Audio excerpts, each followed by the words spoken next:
He was amazed at their lack of faith. If we were to look at the context of which we hear today's gospel, we would discover that Jesus' encounter in the village of Nazareth took place right after he and his disciples must have been feeling pretty good about themselves. On their most recent trip to areas around the Sea of Galilee, Jesus performed 4 impressive miracles, one of which we heard last Sunday and another we heard the week before. The first of these 4 miracles describes Jesus' authority over nature, the calming of the sea during a storm. The second addresses the destructive forces of both demonic and human nature by expelling demons from a man in Gentile territory who is then healed and overcome with joy.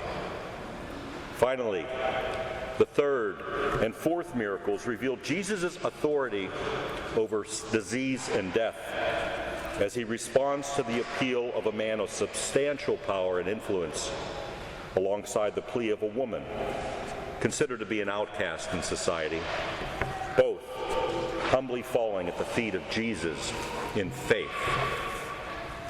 These stories told by St. Mark are not just stories that are past miracles to be believed. Instead, his point is that Christ, made known in the flesh, restores God's original grace to humanity in the presence we experience in the here and now, a presence that we can grow to trust. The incarnation of Christ reveals a God committed to being with us through continual acts of healing and restoration. These stories about belief and faith are also miraculous accounts about God's restoration of the suffering human condition. Yes, Jesus and his disciples must have been feeling pretty good about themselves right now. But when Jesus returns to his hometown of Nazareth, both he and his followers discover that it doesn't take long for things to fall apart. After Jesus speaks in the synagogue, his friends and neighbors reject him. Despite his authoritative teaching and the impressive reputation that precedes him, the people of Nazareth don't think too much about their native son. At the beginning of chapter 6, the passage we heard today, St. Mark tells us that because of their lack of faith, Jesus could not perform any miracles. Well, I guess that makes sense. After all, last Sunday's miracle about a 12-year-old girl brought back to life is a story about faith. Likewise, the other 2 supernatural events found in chapter 5 of Mark's Gospel are all about seeing Jesus as he is and understanding that Jesus could and would do amazing things. But have you ever felt like I do, that this lack of faith thing in today's gospel is a little bit hard to swallow? After all, what about the miracle story we heard 2 weeks ago? At the end of chapter 4 of Mark's Gospel, we heard about Jesus sleeping in a boat as a storm gathered in the Sea of Galilee. After being awakened, somehow he was able to rebuke the wind and calm the sea, even though the disciples with him, were filled with fear and a lack of trust. Men and women living and traveling with him for some time now were criticized by Jesus for their lack of faith. However, the miracle still happened. Their inability to believe did not prevent Jesus from doing something extraordinary. So what is it about Nazareth? I wonder if the people of Nazareth did have faith. Yes, I believe they must have. They must have known that there was something genuinely unique about Jesus, something good, something exceptional about him. After all, they lived with him and his family for almost 30 years. But maybe Jesus couldn't perform any miracles, not because his old friends and neighbors had insufficient faith. Perhaps their faith was misdirected. I wonder if Jesus' ineffectiveness was the result of his hometown acquaintances having more faith in themselves. They believed that they had the answers. Jesus might have said some interesting things, but their understanding of the world was more accurate and made much more sense than Jesus' view of the world. They didn't need Jesus to be who he said he was. They were in control. They had all they needed. And maybe, just maybe, this notion of control, pride, knowledge, power, faith in themselves, faith in ourselves, whatever you want to call it, is why the church has offered us Paul's second letter to the Corinthians this morning. Paul says something counterintuitive to the citizens of Corinth. He says, "It is in my weakness that I am strong." Weakness.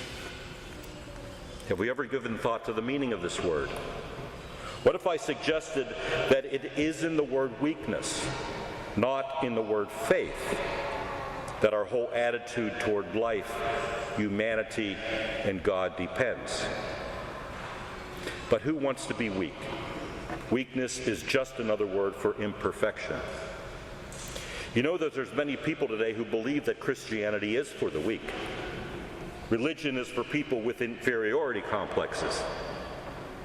As the 19th century German philosopher Friedrich Nietzsche once said, Christianity is a religion for the downtrodden, the bullied, the weak, the poor, and the slave. Though famously remembered for these words, what if I told you that this famous philosopher, cultural critic, composer, poet, and writer didn't say anything new? He only repeated words and ideas of others that came centuries before him.